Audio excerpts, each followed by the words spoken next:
Well, welcome everyone. This is an early morning episode for us. This is the Growing a Healthy Child podcast.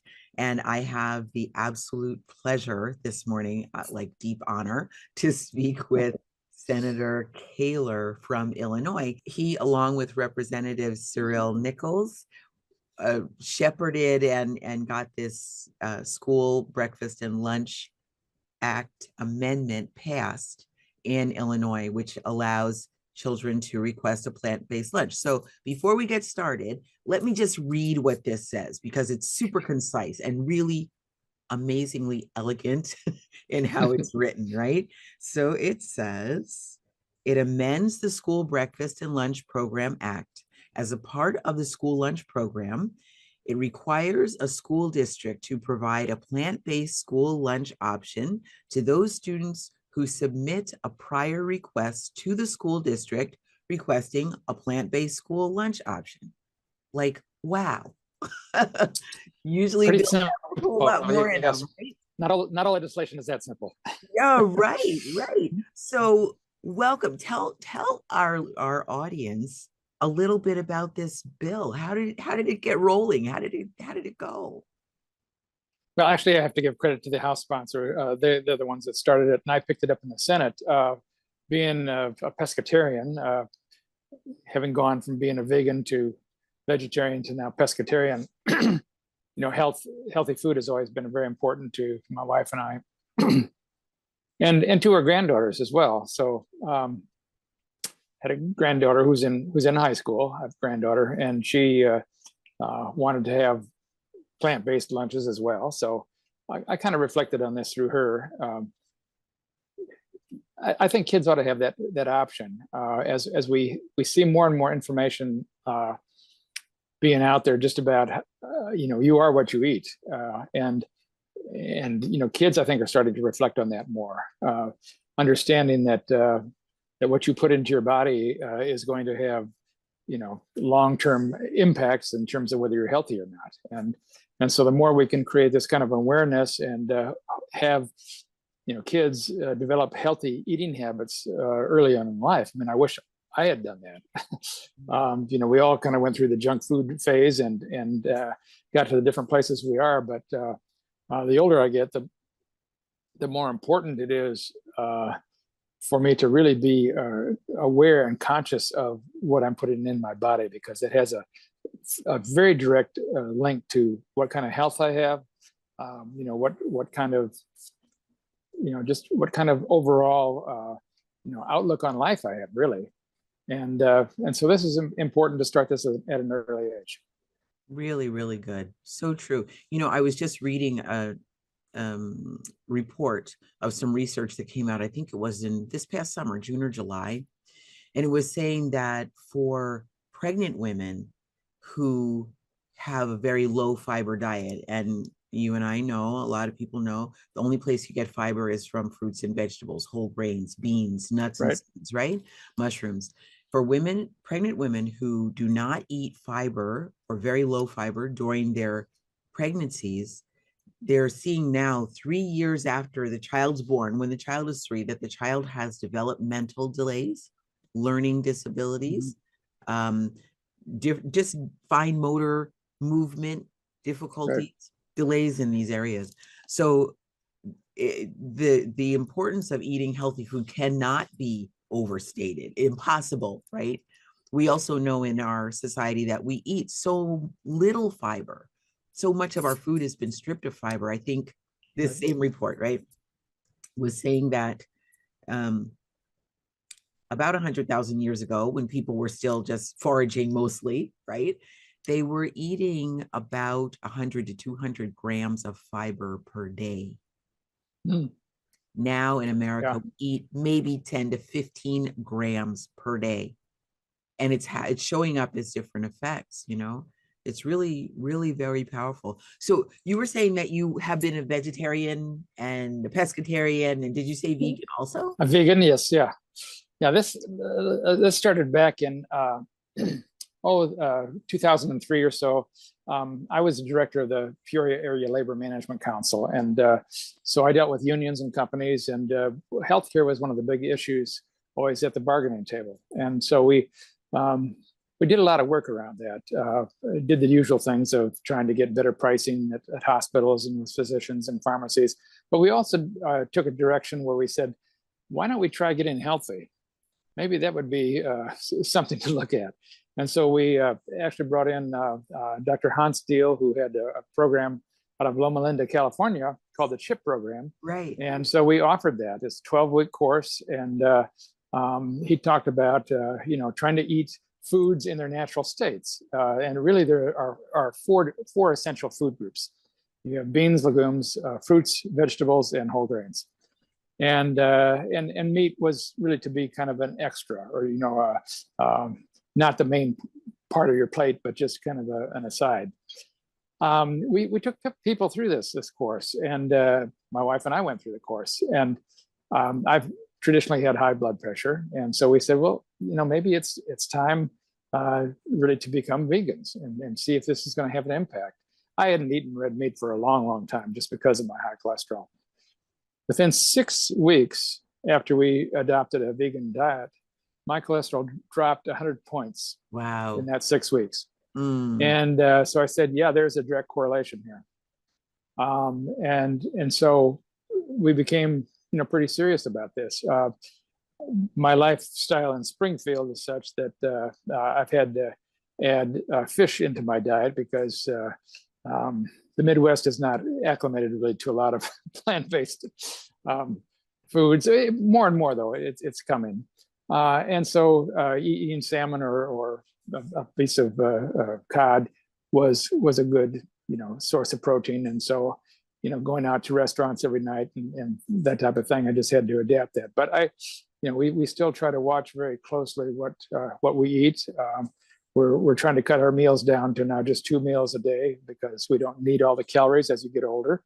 Right. And so it's just a matter of kind of being conscious about where you are and where you want to go. Right. Yeah. That's, you know what? I applaud you. It takes something, especially in the Midwest. It really does take something. I'm actually in Wisconsin. That's where I live.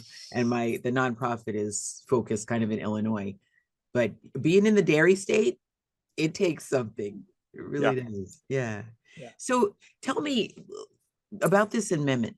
It seems like from the research I was doing, Representative Nichols got it started maybe in 2021, May of 21. Mm-hmm. He took it to the clerk's office. And then it seems like it got signed into law about a year later and then enacted just now, right? Mm-hmm. Or I don't even know if those are the right words. Well, there's always a date in which a law becomes in effect. Okay. So you pass bills and they either go into effect either on a January or a July date. That's typical. Oh, okay. I get it. That's good to know. Yeah. All right. So tell me, what did it take to get this law, this bill started and the law enacted? Well, there was not a lot of resistance to this. It's number one, it's kind of a voluntary thing that a student has to do. They have to say, I request this. There's probably not going to be a lot of students requesting this, but there are so many good alternatives out there. The whole industry of plant-based meat substitutes has just exploded here recently. And so for schools to be able, they usually order through these big, warehouses that supply their food to them. This is not a problem. It may have been a problem 20 years ago, but it's not a problem today. And so there's a lot of healthy alternatives that are available for kids. If you have hot dog Tuesdays and taco Thursdays, well, you can substitute that. I occasionally will eat a plant-based bratwurst, or boca burger or bean burger. Those are good sources of protein, and so there was not a lot of resistance to this. I think that people understood that this is kind of an idea whose time has come. Nice. Is there something about the way the bill was written that it is so simple that seems unusual? Well, I guess in my now 17 years of being in the Senate, I think it's always best if you can achieve simplicity in the language that you write and what you want as the outcome. This is not a complicated bill. It just says that a student has a right to request that they be given a plant-based alternative, and they make that request. The school knows. It's just a matter of trying to incorporate it into the cycle of how lunches are prepared and made and delivered. So simplicity is the best. I think there's no one that can misinterpret or not understand what the intent of this law is. Yeah, no, I totally agree. It's like I said, it's kind of elegant the way it's written. I love it. I just love it. It's so wonderful. So passing a bill like this is kind of I won't say it's the first step. It's just the next step in many, right? For assuring that our children have increasingly healthier food until maybe we can max out at super healthy food. I don't know how that would look. What would you say? Like, do you see a next step even after this one for school food in Illinois? Well, we've talked a lot in Illinois about trying to have more farm to school type programs, because even though Illinois is known for corn and soybeans, and we kind of lead the world in that, there's a lot of what I would call specialty farms that produce all kinds of great produce, fruits and vegetables. And the more we can get those to market, especially in the area where they're grown, the better our world is. I mean, we don't have to spend a lot of money and pollute the air transporting vegetables and fruits from all over the world, mostly in this country from California. So I think that we want to try to create more of a market and give more of an incentive for our local farmers that are involved in this to be able to have a place to sell their goods. You've mentioned about having special religious dietary restrictions. I think that's part of it as well. We ought to honor and respect that. And so I think there's a growing movement of saying let's kind of rethink where we've been with our whole nutrition journey here, and let's start it at places that make sense. The schools certainly make sense. We spend a lot of time and money feeding children, and we should. We ought to make more programs available at a free cost for children, because we know that there is a direct correlation between being ready to learn and having a good, nutritious breakfast. Being ready for the day. It just goes hand in hand. In fact, I've in the past have seen studies. This is done by a woman who was a psychologist. She and her husband owned a organic bakery up in Wisconsin, in Manitowoc. It's called Natural Ovens, and I can't remember their name right now, but they did a study in a video that talked about looking at nutrition and how attention spans or classroom behaviors took place. And there was a direct correlation to that. The better the nutrition, the more balanced a student felt. You didn't have these sugar highs and lows. And so I think that good nutrition is just, it makes sense on so many different levels. So naturally we should pursue this. Right, totally. So a couple questions about maybe specifics, and I don't know if this is your ballpark or not, but the bill says with prior request. Hard to determine exactly what that means. What is it like today and get it tomorrow, or today and get it in 6 months, or anywhere in between, right? When you were wrote that part, did you have any idea of what prior requests might look like? No, but it was a starting point. And I think that some of the criticism was, well, how do we know? We may not have stuff available. Well, if you know about it ahead of time, then you should be able to prepare for that. I would hope that as this evolves, and certainly legislation is not the end of anything. Right. It's just the beginning. And I'm hoping that as we see, and it may differ in different parts of the state, different communities. But as we see more of this becoming requested, maybe that would give it be an indication to a school that we could put this on the menu. I notice a lot of times when I'm at banquets or luncheons, and I request the vegetarian meal, and they bring it to me, and everybody in the table looks and say, "Oh gosh, I wish I would have had that." Instead of this dry old piece of chicken or whatever. Right, right, Gosh, you've got things that are green and colorful on your plate, and so I think that you don't have to be a strict vegetarian or vegan to be able to enjoy this. Try some people have talked about this. Try cutting down so that you have a couple of meatless days. right. So I think this will evolve. I think that as people pay more and more attention to it, and as it becomes more, substitutes available on the market for, and cost is always an issue. They said, well, these things are going to cost too much. I don't think so. If you've ever gone to the supermarket and seen what the price of meat is right now, and looked at a bean burger, there's no comparison there. Yeah. So. And I mean, I tell my friends, a bag of dried beans, if you were to go that route, yep, that's still about the cheapest thing you can get, that's nutritious, let's say, right? Yeah. Beans and rice. I used to, long ago, I used to make my own bean burgers, and I had a cookbook that had recipes for this, and you'd mash them up, and you'd be able to put them in the fry pan and fry them up. I should probably get back to that. Those are good. That's great. So for the school lunch, so there's, I don't know, 5 or so components of a school lunch, right? Mm-hmm. One component being a container of usually cow's milk.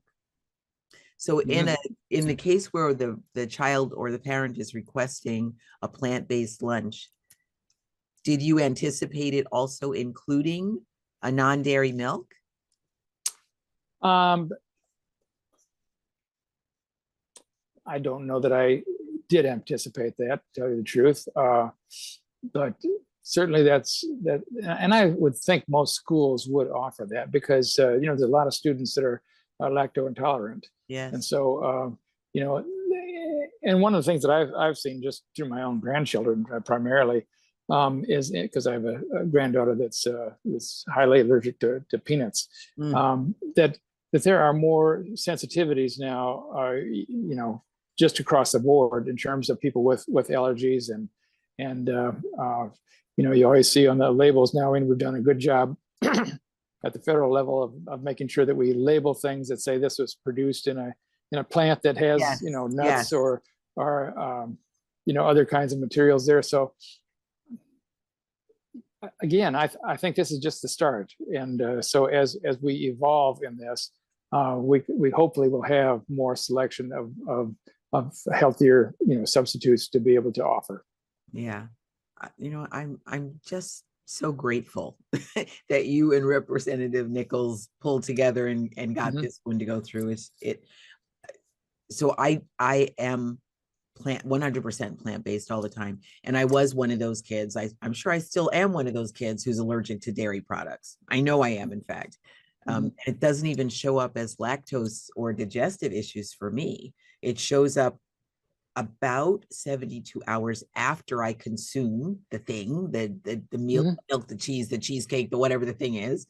I start sneezing and coughing. I'll get ear infections if I keep at it, sinus infections. So sometimes the impact of these foods are not immediate, and they can be subtle. So just assuring that kids have the option to choose something other than something that's going to make them sick is, a huge gift, a huge gift. So have you received any feedback at all from either the school districts or your colleagues or anyone since this law has gone into effect? I really have not. So I'm assuming that this is an easy transition to make. Otherwise, I'm sure that schools would have contacted me. But Not saying that the Illinois State Board of Education hasn't received any comments, but I have not personally. Nice. Okay. Does it seem like, so this is what I'll tell you, just between you and me. This is Okay. what I know this. Just between us two. Okay. It seems that parents, even the ones that I am in contact with who are fully plant-based or vegan or whatever version of that they call themselves, do not really know this law is in effect. It's kind of a pretty quiet. So I'm wondering, is there any motivation or plan to maybe advertise it or talk about it or encourage schools to get the word out to their students and parents? That's a good point, because a lot of times we will, pass laws like this, and you're right, nobody really knows about it. That's why this program is important, because you're getting the word out. I hope that there are others who, are kind of tuned into this whole realm, that they will begin to help publicize it, and maybe take this to their schools, and have some things happen there. That's always a problem, is that we pass legislation, we think that the job is done, and it really isn't, because our school is following it. I don't know. You raise an important issue, and I think it's one that we have to take into consideration. Yeah, thank you. Another question I have is along those same lines. Typically for legislation like this, would there be some sort of metrics that would be kept, or like how many students requested, how long did it take to get the request filled, did the students like what they ate? I don't know, anything like that would usually go along with it, or that's like past the point of where you sit on the Senate? That becomes kind of an internal function. I'm guessing that since schools have so much to report, as we have passed, different requirements in terms of give us the metrics on this or that, and usually it's educational based.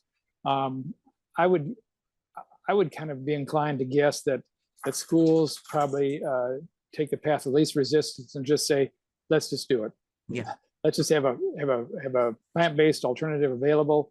It covers this. Yeah. And the simpler they can make it, I think the more effective it'll be. Yeah. Beautiful. Well, I think I might have just one more question, which is unusual for me. I have lots of questions all the time. Have you seen or heard of, in your area, you're in Peoria, right? Yep. In your school districts, are they more scratch cooking, like people, lunch ladies actually stirring pots over stoves, or is it more vendor and contract type food? The bigger school districts, it's more vendor and contract type food. Yeah, it's it's a costly thing for schools to do, but it's an important thing. And I think that that's probably the one issue we heard a lot about is cost. Is that we operate within such a narrow margin. We have to make sure that what we do is not taking add additional costs to the whole program. So yeah, it's just my experience. It's mostly contract and vendor.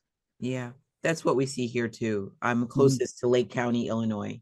And right. Yeah, that's what we see also here. Yeah, for sure.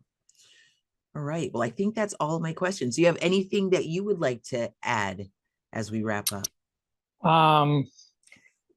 Just this is an important area. My wife and I also ran a organic bakery for a while, for about 7 or 8 years, and it was fun to look at that and to deal with food in a commercial way. We had challenges that we had in getting organic flour. The price of it went up, never came down. We then went to some local farmers and bought organic wheat berries and actually, ground our own flour. Mm.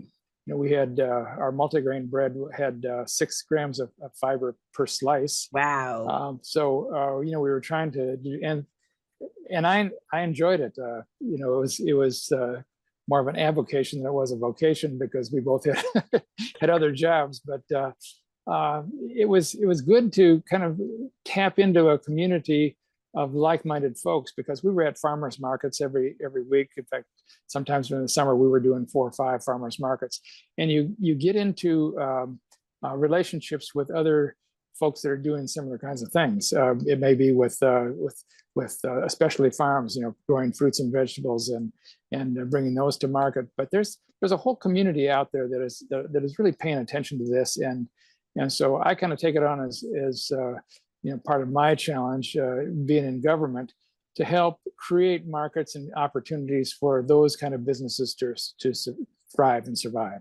Right. Because that's very important. If we diversify agriculture in this state, that's just going to be better for all of us. We have such rich, fertile ground here. Let's use it to its best capacity. Right. Wonderful. Senator Koehler, I just, like, from the bottom of my heart, I want to thank you for all the parents and the kids in Illinois, and that this please be just the start. Like, this is the pebble that dropped in the ocean and it ripples out from there. We need more healthy food options everywhere we go. It's not just a school issue. Right. And I know our school food service professionals do everything they can within very tight tolerances, and with all kinds of challenges that only they know, right, to feed our children healthy food all the time. And this is just like another tool, another option that they can offer. So I don't want anyone to think, we're disparaging the school food service department. No, that's an excellent point. Yeah. And I just want to say thank you, Meryl, for doing this, and you're being able to reach out and to help educate really the public here about what we've done in Illinois and what they can do within their local schools. That's very important. You're an important part of this process. Well, thank you. My pleasure, my honor. Totally happy to do it. Well, thank you so much, Senator Koehler. I'll let you get on with your day. Thank you. It's been a pleasure.